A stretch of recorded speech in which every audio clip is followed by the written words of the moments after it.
Hey guys, welcome back to my channel. So today I did go ahead and use this palette from Morphe. It's the Maddie Ziegler collaboration.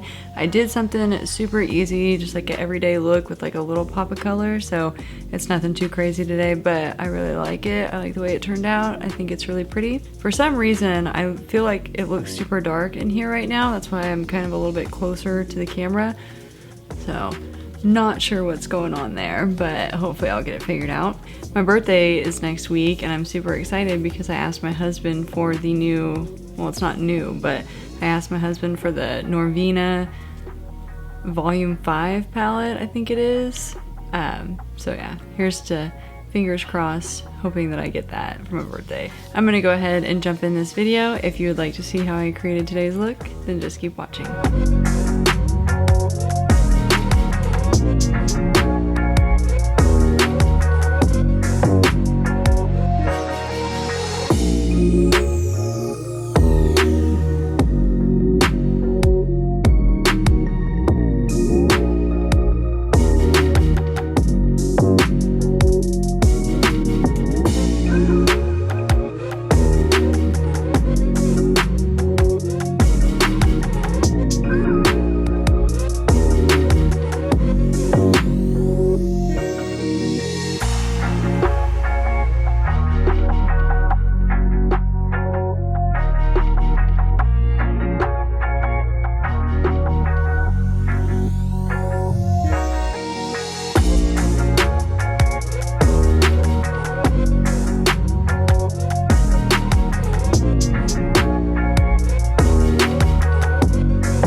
Alright, so that was it. I hope you guys enjoyed the video. Again, fingers crossed that my husband gets me that eyeshadow palette for my birthday next week, but we will find out. So yeah, if you enjoyed the video, be sure to like and subscribe so that you can see future videos I'll be posting multiple times a week here on my channel. Other than that, thank you for watching and I'll see you in the next one.